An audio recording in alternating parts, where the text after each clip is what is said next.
Oke, Vi. Jadi apa nih yang bisa kita diskusikan hari ini? Apa yang kamu ingin tanyakan terkait dengan ya proses rekrutmen atau karir gitu?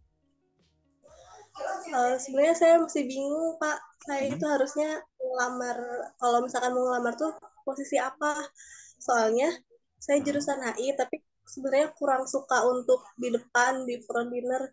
Lebih suka kayak ngolah data, apa ya? Kayak lebih suka di back gitu. Gak suka ketemu customer, klien. Sebenarnya saya kurang suka. Oke. Kurang suka tapi kalau dipaksakan mau nggak? Maksudnya gini, aku nanya dulu ya. Ini pertanyaan kita ngobrol santai kan? Kalau kamu kurang suka tapi dibayar mahal untuk ngomong di depan umum mau nggak? Mau, Hah? mau. Mau kan? Gitu. Jadi kenapa aku nanya ini dulu ya? Karena ya balik lagi. Kalau udah masuk ke dunia nyata, dunia kerja, suka nggak suka tuh relatif. Oke? Jadi semua hal tuh relatif. Bisa nggak? Bisa itu relatif. Kamu bisa nggak bikin nasi goreng pakai panci? Aku nggak bisa. Aku bisanya bikin nasi goreng pakai wajan, misalkan kayak gitu, ibaratnya. Kamu bisa nggak bikin ayam goreng? Aku nggak bisa. Aku bisanya bikin ayam bakar gitu. Jadi relatif gitu loh. Sama-sama ngolah ayam, tapi ini nggak bisa. Sama kayak dunia kerja juga gitu. Kamu bisa nggak bikin laporan ini pakai software ini. Aku bisa bikin laporan itu, tapi bukan pakai software itu, bisanya pakai software ini, misalkan. Jadi banyak hal-hal yang sifatnya relatif-relatif gitu kalau ada di dunia kerja. Sehingga kalau misalkan kamu di sini kan lebih ke menemukan rencana karirmu ke depan gitu ya. Maka sekarang tahap nomor satu yang harus kamu lakukan adalah cari buku catatan, cari ballpoint, kamu tulis dulu. Ini kamu hanya menulis apa? Bayangkan kerjaan yang kamu pengen. Tapi bukan membayangkan profesinya apa ya. Tapi kerjaan apa. Misal, kamu tuh pengen kerja itu yang 5 hari kerja, apa 6 hari kerja, apa 7 hari kerja, gitu.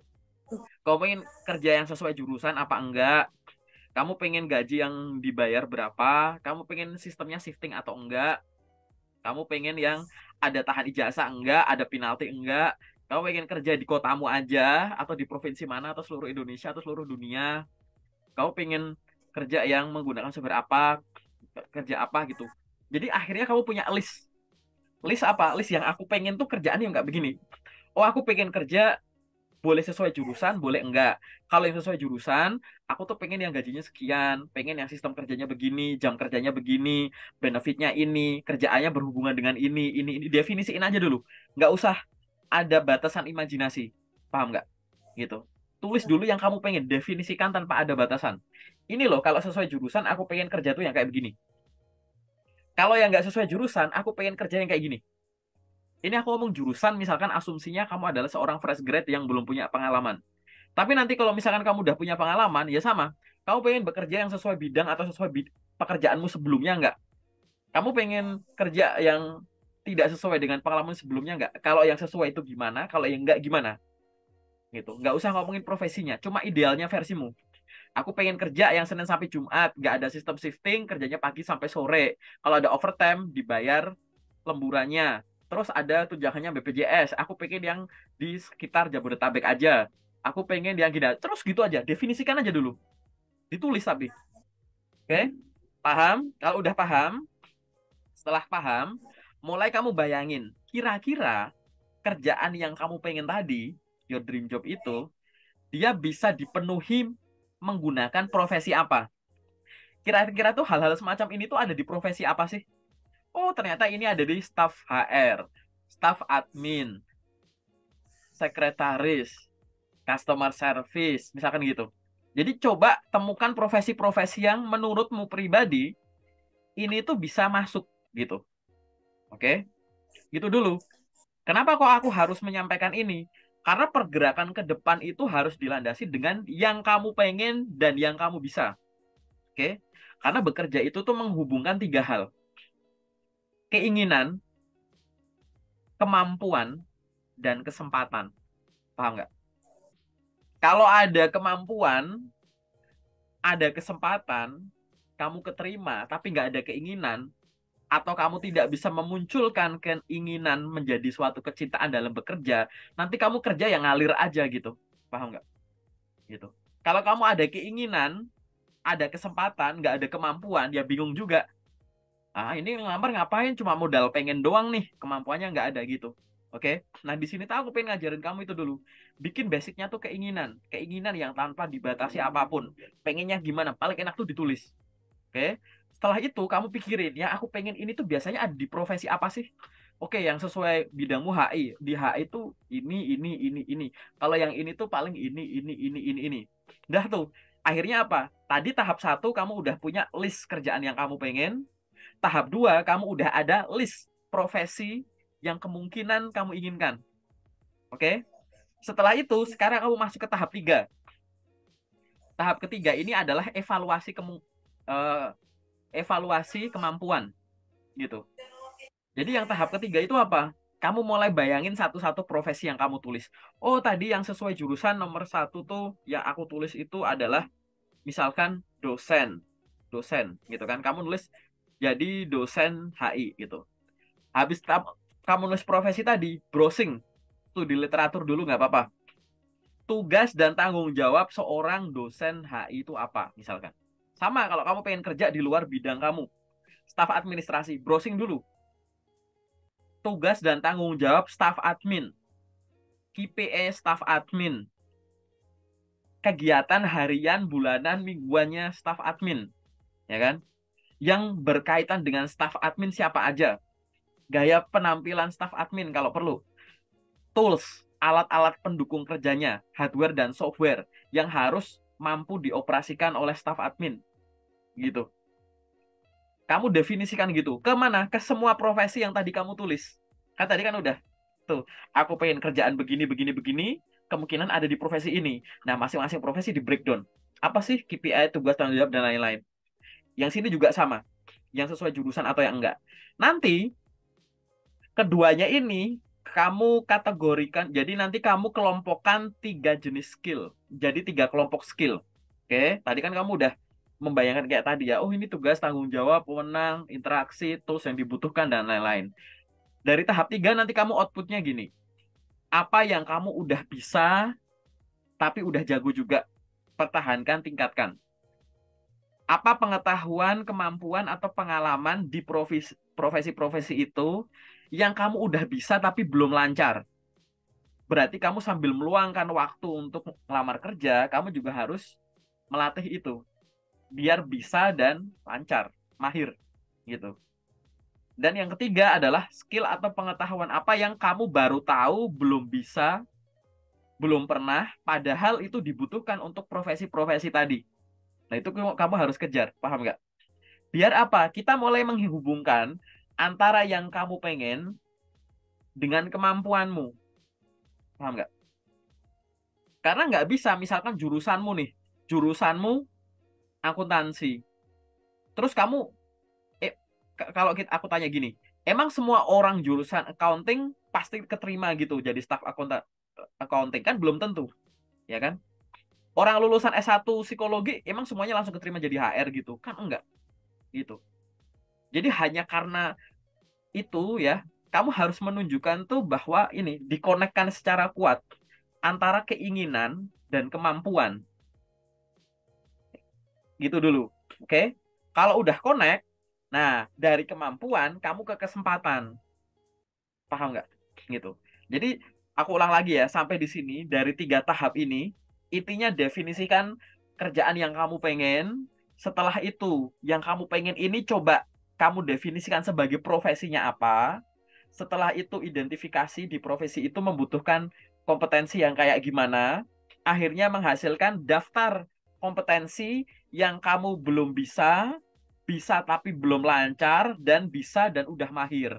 Yang belum bisa kamu harus kejar, yang udah bisa belum lancar harus dilatih, yang udah bisa dan lancar harus kamu pertahankan dan tingkatkan. Paham ya sampai sini ya? Oke, itu udah Paham. 3 tahap dulu. Setelah tahap 3 ini, tahap keempat adalah kamu mulai nyari lokernya. Oke, ini bener-bener kamu harus nyari lokernya. Nyari lokernya itu multi channel, multi platform. Cari di LinkedIn. Kau pasti tahu LinkedIn dan punya LinkedIn kan ya? Kita kan udah connect di LinkedIn kan ya? Gitu.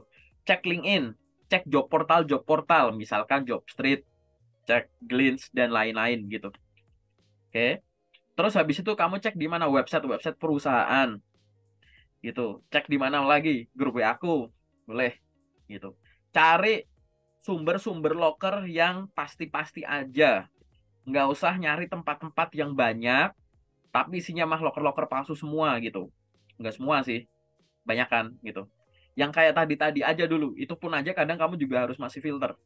Mulai cari lokernya. Sekarang mulai kamu bisa mencocokkan gitu, ya.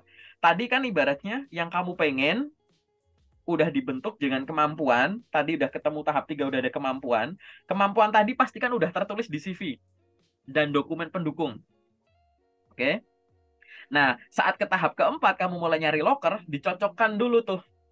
Ini CV ini dan dokumen ini cocok untuk loker-loker yang gimana nih? Nah, kamu udah mulai begitu, gitu. Habis itu, kalau udah nemu lokernya, ingat ya, selalu dibiasakan, jangan langsung ngirim lamaran. Cari tahu dulu lokernya. Lokernya ini asli atau palsu. Nomor dua, lokernya masih berlaku nggak? Gitu. Yang ketiga, sesuai dengan yang kamu pengen nggak? Dalam arti yang kamu pengen karena kamu memang pengen dan bisa ya, gitu. Jadi kalau nyari itu kayak begitu. Jangan gampang insecure lihat loker. Ini aku bisa-bisa tapi ini kayaknya aku belum pernah. Ah nggak usah, jangan buru-buru gitu. Kamu nggak bakalan bisa nemuin loker yang 100% cocok gitu. Bahkan kalau kamu bisa menemukan loker yang 100% cocok. Misalkan ada kualifikasi kan info loker kan ada kualifikasi ya. Kamu memenuhi semua kualifikasi yang tertulis belum tentu kamu lolos ke tahap selanjutnya. Paham nggak? Yang artinya apa? Kalau kamu tidak terlalu memenuhi kualifikasi ini, misal ada kualifikasi ada 7 poin, terus kamu ngerasa aku cuma masuk 6, ya udah coba aja dulu. Paham nggak? Mendingan nyoba daripada kamu takut gitu. Oke? Coba. Udah ngirim, mulai kamu rekap lokernya. Setiap ngirim lamaran selalu direkap ya di Excel gitu. Harus punya rekapan sendiri. Tanggal, nama perusahaan, terus posisi gitu ya atau jabatan yang kamu lamar, sumber lokernya dari mana, ngirimnya via apa.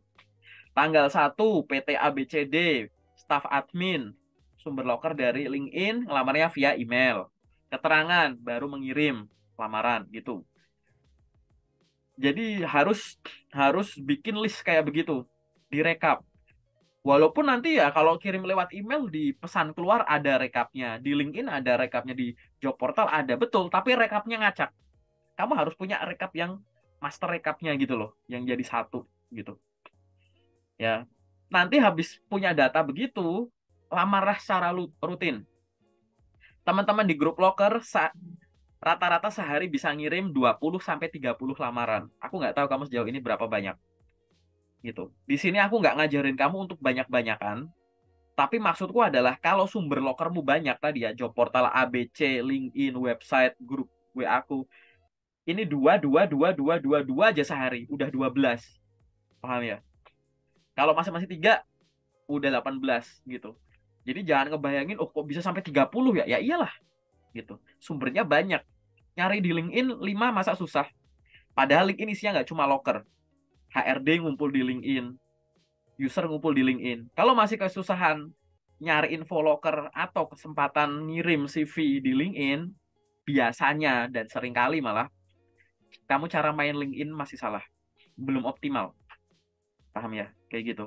Karena kamu mungkin cuma baru bikin akun seadanya, langsung sibuk nyari-nyari kerja, nggak bangun koneksi, connect ke orang baru setiap hari, follow orang baru tiap hari, rutin bikin postingan, komen ke postingan-postingannya orang, berbagi pengetahuan, join ke komunitas, kenalan sama HRD gitu. Kalau nggak ngelakuin gitu, mustahil bisa banyak lamaran dari LinkedIn. Begitupun channel-channel yang lain. Pahami gimana cara main job street. Oh, lengkapi profilnya. Setelah itu upload CV terbarunya. Habis itu mulai cari lokernya. Oh ya, lokernya kayak gimana? Oh ini ada nama PT-nya. Cek asli atau palsu ini. Oh masih berlaku. Ya udah kirim lamar. Ada nama PT-nya. Nama PT-nya kamu cari di LinkedIn. Dari Jobstreet kamu nggak bisa lihat muka HRD-nya, tapi tahu nama PT-nya, tulis tuh nama PT-nya di LinkedIn. Cari yang kerja di sana sebagai HR, connect ke beliaunya. Begitu diterima komen, selamat siang Bapak, salam kenal, nama saya ini. Baru saja saya merekam lamaran di PT bla bla bla sebagai staf admin misalkan, melalui platform Jobstreet. Semoga kualifikasi saya sesuai dengan yang dibutuhkan ya Pak. Apabila Bapak membutuhkan informasi tambahan, silakan Bapak dapat menghubungi saya melalui akun LinkedIn ini. Dipersilakan juga untuk mereview akun LinkedIn saya ini gitu. Di sini buat ngirim, sini buat kenalan. Kalau misalkan pakai job portal gitu, harus semacam itu. Karena kalau kamu cuma nyari loker kirim, ini namanya cara konvensional. Zaman ya berapa ya? 7 tahun yang lalu ke belakang ngirim kayak gitu panggilannya masih banyak. Oke. Kayak sekitar 2016 gitu-gitu. Ke belakang, 15, 14. Kamu nggak perlu tuh branding di sosmed gitu, nggak perlu gitu. Tapi kalau sekarang, kalau kamu cuma ngandelin ngirim, nanti stres sendiri. Aku udah ngirim banyak kok, nggak ada yang, nah gitu. Oke. Nanti kamu ngelamar rutin aja, tiap hari, hari libur, hari nggak libur, pagi, siang, sore, malam ngirim nggak apa-apa, gitu. Oke. Kalau misalkan strateginya via email, nggak apa-apa, cuma di hari kerja, ada jam kerja. Tapi kalau lewat job portal, website, kamu ngirim tengah malam aja nggak apa-apa, gitu. Paham ya maksudku ya? Nah, nanti setelah periode tertentu, misalkan nih, 10 hari kamu udah ngelamar rutin, berarti kan ada rekapan datanya tuh. Nah, kamu mulai mikir, oh dalam waktu 10 hari, aku udah ngirimin 100 lamaran. Dari 100 lamaran itu, 50% aku ngelamar yang sesuai bidangku, 50% aku ngelamar yang tidak sesuai bidangku. Nah, dari 10 yang udah aku kirim, 100 yang aku kirim, aku ada panggilan tes. Panggilan tesnya aku ada 20. Tapi ternyata dari 20 panggilan tes, yang 15 itu panggilan yang sesuai dengan jurusanku, sesuai bidangku. Yang 5 yang tidak sesuai jurusanku. Misal, kamu mulai mikir tuh nanti, aku kan pengen kerja kalau bisa lebih cenderung ke yang di luar bidangku ya. Tapi kok panggilannya lebih banyak yang sesuai bidangku ya? Kenapa? Nah itu loh, relativitas tuh kayak begitu. Gitu. Banyak orang ngerasa, aku nggak terlalu pede Kak untuk ngobrol di depan orang. Bisa dilatih nggak? Kalau ngomong di depan orang gajinya gede, mau nggak? Gitu loh. Kadang tuh orang lebih ke relatif. Gitu. Kak aku pengen kerja yang di back office aja. Seneng nggak kamu digaji di awal? Mohon maaf, di bawah UMR. Gitu. Kamu langsung di back office kayak gitu. Suka nggak kamu loker-loker yang beredar cuma mohon maaf internship doang. Gajinya setengahnya malahan biasanya. Ya kan? Nggak, kan kayak gitu. Gaji-gaji intern. Gaji intern kerjaan pegawai kontrak gitu. Intern aja gitu. Senang nggak kayak gitu? Itu loh maksudku. Jadi kenapa kok aku selalu bilang kayak gini? Jadi jangan buru-buru menyimpulkan aku tuh nggak suka ini, aku tuh nggak suka ini, gitu. Coba evaluasi ulang tentang tingkat toleransimu terhadap suatu loker. Aku tuh paling nggak bisa Kak kalau aku disuruh ngomong di depan umum, bisa dipelajarin nggak? Bisa dilatih nggak? Punya teman untuk melatih itu nggak? Bisa nanya orang atau cari website atau situs-situs buat belajar itu nggak? Ada pelatihan gratisnya nggak gitu loh. Untuk sesuatu yang bisa diupayakan, jangan didinai dulu di awal, paham nggak? Gitu. Jadi jangan, oh aku nggak bisa Kak gitu. Kecuali nih, kamu udah 100% yakin, 1 juta% gitu ya. Aku 1 juta% yakin, nggak mau berkarir yang harus ngomong seperti kamu sama orang, gitu. Nggak apa-apa. Tapi kalau misalkan nggak apa sih aku disuruh ngomong, aku malu sih karena aku nggak terbiasa. Nanti kalau udah terbiasa ngomong terus aja. Iya sih, sejauh ini aku tuh ngerasa kalau aku kenal orang baru, aku memang malu-malu. Tapi kalau aku udah kenal sama orangnya, wah aku rame, malah susah. Kalau ketemu orang baru, aku susah ngomong, aku udah akrab, aku berhenti ngomong yang susah malahan. Nah, artinya kan butuh pembiasaan. Ya sudah, itu kamu hanya butuh cari mentor untuk mengarahkan kamu. Bukan sesuatu yang sifatnya mutlak tadi. Mutlak nggak bisa, paham kan? Gitu. Karena di luar sana, satu, banyak orang memang bekerja di luar bidang. Yang kedua, banyak orang memperoleh benefit besar hanya karena berani melawan yang ditakuti. Gitu. Karena yang ditakuti itu kebanyakan, satu, lebih serem bayangannya daripada kenyataannya. Wah, nanti aku disuruh gini, wah, aku harus gitu. Jadi bayanganmu tuh lebih besar daripada kenyataannya. Kau prediksinya udah yang rumit, padahal kalau dijalanin ya cuma begini doang gitu. Ya kan? Yang kedua, kamu sekarang ada di level yang misalkan keilmuannya masih rendah. Contoh gini, ini aku pakai logika, kita pakai logika perlombaan ya. Ada lomba, misalkan lomba apa ya? Lomba matematika gitu. Kita pakai pakai permisalan ya. Terus ada si A, si B sama kamu. Oke. Si misalkan gini, si A peringkat satu, oke? Si B peringkat 2, kamu peringkat 10. Terus kamu ngobrol tuh, ngegosip sama si B. B, gila ya, pinter banget ya si A ya, bisa bisa jadi juara satu, keren banget ya, gitu. Kok pinter banget sih kayak gitu? Terus habis itu si B ngomong, "Ah, enggak, biasa aja," gitu. Kalau kita ngelihatnya kan kayak, sombong banget sih, buktinya kamu nggak bisa juara satu, paham nggak? Gitu. Tapi secara peringkat ya mungkin dari keilmuan juga kalau misalkan sama, ya wajar sih kayak si B tuh kayak sedikit di bawah si A, paham nggak? Kamu di level sini, kamu di peringkat 10. Jadi ngerasanya kayak wow gitu ya, gitu. Nah, mungkin tuh sejauh ini tuh di sekitar kamu belum ada orang yang levelnya tuh bener-bener bisa kayak gitu buat narik kamu ke atas gitu loh. Nah, mungkin nanti tadi perbaiki perbaiki circle. Circle ini nggak harus orang ya, nggak harus orang di dunia nyata ya. Mungkin kamu bisa follow akun, follow orang, komen orang ini kayak begini, sharing sama aku, nanti sharing sama siapa lagi gitu. Yang biar kamu tuh biar nggak di peringkat 10. Jadi kalau kamu ada di peringkat 3, terus ada orang peringkat 2, kalian mau ngegosipin peringkat 1, enak gitu. Si itu ini ya, aku bisa gini, paling kebetulannya ya kebetulan tuh gitu.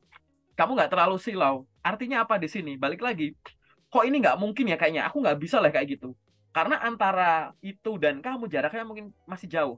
Coba tingkatkan kompetensi, pengetahuan kamu, pengalaman kamu. Ingat loh, belajar itu tuh nggak harus cari yang berbayar. Gratisan di mana-mana zaman sekarang. Zaman dulu nyari informasi susah, zaman sekarang nyari informasi gampang. Tergantung kamunya kreatif enggak, yang tergantung nomor dua kamu suka baca dan belajar enggak, gitu. Ketiga kamu punya motivasi diri enggak, gitu. Kalau udah bisa semua, konsisten aja. Begitu levelmu naik, ini nggak bakal jadi suatu hal yang ketakutan, yang menakutkan. Wih, aku harus ngomong di depan 1.000 orang gitu. Wah, nggak bisa. Susah nih orang aku gini. Ya wajar, karena sejauh ini kamu kebiasaan ngomong maksimal 3 orang. Paham ya? Gitu. Kamu maksimal ngomong sama 3 orang, ya akhirnya deg-degan gitu. 1.000 orang men. Gitu. Coba nanti kamu tiga datang ke organisasi apa isinya ada orangnya 20, kemana nanti ada 50 terus kamu di situ pembicara, misalkan misalkan online begini ternyata pesertanya katakanlah 700, terus kamu disuruh ngomong 1.000, 700.000 ya nggak beda jauh sih, ya begitu aja, paham nggak itu loh. Itu jadi itulah kenapa tadi tahap 1, 2, 3 ini buat ngasah kamu itu tadi, biar hal-hal yang balik lagi ya, mungkin posisimu masih terlalu jauh untuk itu, kamu harus ngelangkah lagi gitu, kayak jauh ya jalan ke puncak gunung itu ya, jalanin dulu aja, nanti udah deket ya cuma di situ gitu. Nah, ini hal-hal semacam ini yang harus kamu upayakan. Ingat ya, untuk setiap hal yang masih bisa diupayakan, jangan deny dulu, cari kemungkinan baiknya dulu, oke, gitu. Nah, nanti kalau semua itu dilakukan dan akhirnya jawaban kamu masih sesuai dengan yang kamu bilang ke aku, tapi aku tetap masih nggak bisa deh ngomong di depan orang, nggak apa-apa. Tapi at least dari A sampai Z udah dilakukan, paham nggak? Gitu. Dan kamu akhirnya jadi punya alasan kuat kenapa aku memang nggak mau ngelakuin yang itu. Aku nggak mau yang banyak ngobrol di depan orang, nggak apa-apa. Tapi at least kan jawabannya kuat gitu loh, tahu kan? Tapi nanti kalau kamu jawabannya alasannya nggak kuat, tadi belum dicoba kayak tadi kan, misalkan nih, aku pokoknya nggak mau lah yang kerja jadi ngobrol sama orang dan lain-lain. Ada loker, semua jurusan, kamu diundang, di situ harus ngomong. Kamu nggak suka, gajinya 10 juta misal per bulan. Pemikir, aduh, gimana ya 10 juta nih, waduh, tapi aku nggak bisa ngomong, tapi galau, paham nggak? Gitu. Karena ininya nggak kuat. Tapi kalau mau udah tegas, mau 5 juta, 10 juta, aku tolak. Karena aku nggak mau yang harus ngomong, gitu loh. Tapi kan itu harus butuh keyakinan yang berdasar, ya kan? Kalau dasar nggak kuat, kelihatan, wih, wah aku nggak suka kerja ini, tapi aku nggak perlu ngontrak ke rumah, nggak perlu ngekos ya, deket rumah ini. Wah, tapi aku harus gini. Banyak kan kayak begitu. Karena di awal kamu nggak definisikan. Ada yang ini dikit bingung gitu ya, gitu. Nah, coba nanti lakukan itu dulu, ya. Nanti lakukan itu dulu. Nanti di ya kesempatan selanjutnya lah di sesi bukan di sesi general ini ya, di sesi private, Mungkin bisa kita diskusikan lagi gitu terkait dengan menemukan karir tadi. Nggak ada yang salah kok berkarir sesuai jurusan, tapi nggak ada yang salah juga berkarir di luar bidang, di luar jurusan gitu. Tergantung alasannya apa, dan alasan itu ingat ya berdasar, bukan alasan yang beralasan saja, nggak ada dasarnya yang kuat gitu. Nah, tadi dari awal aku ngomong tadi yang kamu biar diam dulu gitu ya, biar apa? Kalau lupa dengerin ulang. Nanti dengerin ulang yang aku record ini. Paham ya maksudku ya? Boleh kalau mau ada tanggapan atau tambahan boleh. Sambil ngopi juga boleh. Iya Pak. Terus kalau misalkan ukur kemampuan itu bahwa kayak saya udah mampu nih, atau misalkan saya ngerasa saya punya kemampuan itu ternyata saya nggak bisa, itu kayak gimana Pak? Loh, gini, pengukuran kemampuan itu kan sebenarnya ada banyak. Misalkan pengukuran kemampuan, misalkan kemampuan bahasa Inggris. Menurutku aku udah bisa. Coba diukur caranya apa? Ngomong misalkan, cari teman buat praktek ngomong gitu. Terus cari banyak website-website online yang bisa menilai kemampuan bahasa Inggrismu ngomong gitu. Dulu aku kasih tahu ya, aku tuh buat latihan ngomong sama orang kalau nggak ada temen, ya memang bener ya.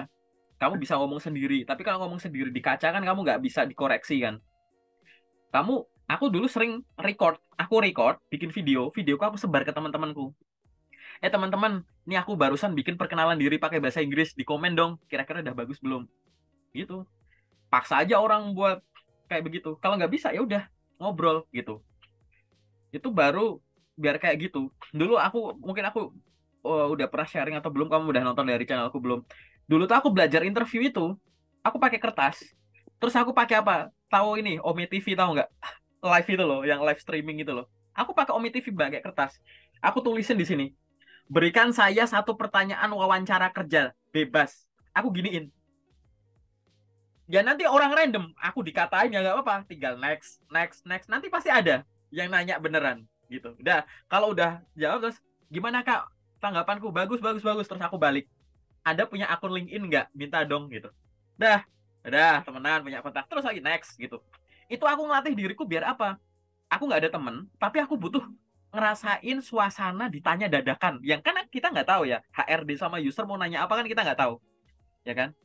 Tapi kan aku pengen ngerasain deg-degan tanpa ada panggilan tes dulu nih. Beneran itu Omi TV gitu. Nanti aku udah pernah aku upload videonya di aku bikin postingan di LinkedIn-ku. Buka aja LinkedIn-ku beberapa tahun yang lalu. Itu aku screenshot ya. Aku tuh lagi nanya orang, apakah Anda tahu LinkedIn? Oh iya, iya aku tahu. Baru kadang sebaliknya aku balik. Berikan saya pertanyaan interview kerja apapun, bebas gitu. Memang ada yang ngaco, tapi dari ngaco itu aku jadi kepikiran. Oh iya juga ya, kalau ditanya gini jawabnya apa ya gitu. Kadang tuh orangnya tuh random loh. Kadang bocil gitu, masih masih anak sekolah. Ngapain kamu coba tanya gitu. Kak gini gini gini. Tapi gara-gara ngomongan dia yang dengan polosnya gitu, aku jadi mikir, oh ya juga ya kalau ditanya gini gimana ya gitu. Ya udah aku layan bentar, next. Mungkin aku end dulu terus aku browsing. Oh iya kalau ditanya gini gimana ya gitu. Nanti kamu cepet pinter kalau kayak begitu. Karena zaman itu sekarang kamu bisa belajar tanpa perlu kemana-mana gitu. Jadi balik lagi bener. Artinya apa dari pertanyaan kamu? Setiap orang itu punya cara masing-masing untuk mengukur kemampuannya gitu. Aku kasih contoh lagi, misalkan apalagi TOEFL. Cari tes TOEFL online, gratisan banyak. Kan bisa tuh website TOEFL yang kamu nggak perlu apa terus coba kerjain. Terus ada skornya, kan gitu misalkan. Bisa gitu. Apalagi misalkan kamu belajar Microsoft Excel, administrasi tuh wajib bisa Excel, jago Excel, ya kan? Iseng aja kamu cari di internet eh, contoh soal tes admin untuk Excel untuk admin gitu kan. Kan ada tuh soal-soalnya. Coba kamu kerjakan tanpa perlu lihat manual. Bisa nggak? Itu loh cara ngukur tuh begitu loh. Gitu. Memang kalau mau cara ngukur yang lebih formal, lebih resmi, cari yang menghasilkan sertifikat. Ke Bimbel ada menghasilkan sertifikat TOEFL, ada sertifikat HSE, sertifikat mengemudi, sertifikat apa misalkan gitu. Boleh. Tapi ngukur yang gratisan juga bisa gitu. Nah, aku kan tipe tipe mengusulkan kalau ada yang gratis kenapa yang bayar kan gitu. Orang gak yang gratis aja belum dicoba kok gitu. Aku yakin yang tadi aku omongin mungkin belum dicoba secara optimal gitu. Nah, itu loh maksudku. Minta tolong. Ini sama kayak aku nih. Nah, ini kamu lagi ngelatih nih. kamu lagi belajar, ini kan review ini gratis nih. Nah, ini udah kamu praktekin gitu. Gitu. Jadi coba konsultasi secara gratis ada gitu. Gitu. Bisa. Mungkin banyak kok di teman-teman di LinkedIn yang mau diajak diskusi gitu. Misal kamu pengen ada alternatif pemikiran atau jawaban apa gitu ya. Gitu. Boleh. Cara ngukurnya gitu. Kamu nggak bisa misalkan kita ngomong yang simpel admin. Admin tuh pasti jelas ya, perekapan data gitu kan, penginputan data, perapian data, pendistribusian data, penyimpanan data, kelengkapan data gitu-gitu. Pasti Excel tuh butuh misalkan.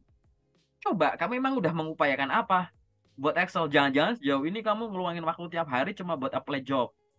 Habis itu karena yang lain ya cuma sibuk ya seolah-olah ini ya. Jangan salah, kamu punya waktu 24 jam, tapi itu harus dibagi-bagi gitu. Banyak teman-teman yang waktunya 24 jam, tapi maaf nih, mayoritas kegiatannya itu, kamu mayoritas ngapain? Ya beres-beres rumah, bantu orang tua gitu. Nggak ada yang salah dengan bantu orang tua.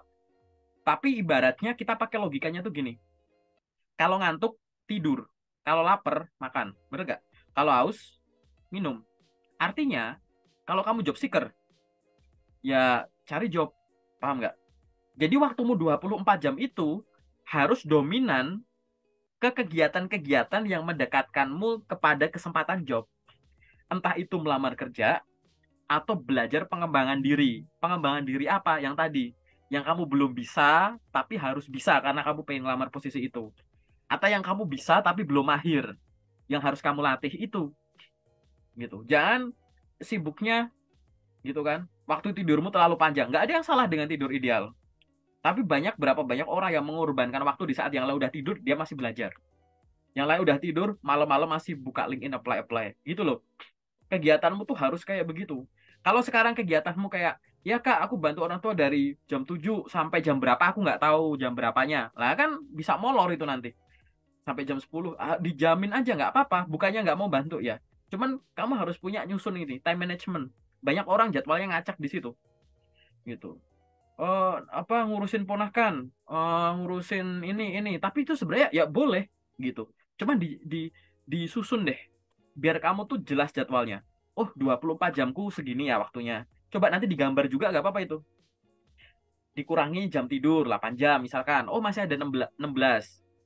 Terus habis itu bantuin orang tua. Misalkan pagi, siang, sore, malam. Pagi sejam, misal pagi 2 jam, siang 2 jam, sore 2 jam, malam 2 jam. Katakanlah 8 jam, tinggal 8 jam, ya kan? Me time. Aku ada me time nih, nonton drakor, jalan sama temen 3 jam misalkan. Aku masih punya 5 jam.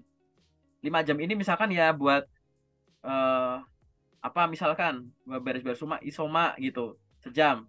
Bisa ada 4 jam. Ya udah. 4 jam berarti 2 jam untuk lamar kerja, 2 jam untuk belajar, boleh? Atau 3 jam melamar kerja, 1 jam untuk belajar, boleh? Gitu. Oh, kok kayaknya kurang ya cuma 3 jam. Waktu tidurmu dikorbanin. Jangan 8 jam, 7 jam gitu loh. Dan itu harus rutin. Bangun rutinitas. Jangan ngasal ngalir aja. Hari ini ngelamarnya banyak, belajarnya banyak. Besok ngelamarnya dikit, belajarnya malah kebanyakan. Besoknya lagi belajarnya banyak, lamarnya enggak. Nah, gitu. Ngacak gitu. Paham nggak? Nggak konsisten. Nah, itu susah juga tuh. Gitu. Harus konsisten setiap hari. Karena apa? Ya kamu bisa lihat di grup loker lah. Tiap hari kan aku nge-share loker ya gitu. Berarti kan artinya setiap hari selalu ada loker baru. Nah, gitu. Berarti kamu setiap hari harus konsisten. Bangun konsistensimu sendiri. Udah, itu aja sih. Cukup jelas ya di sini ya. Yang aku jelasin ya. Ya, jelas, Pak. Oke.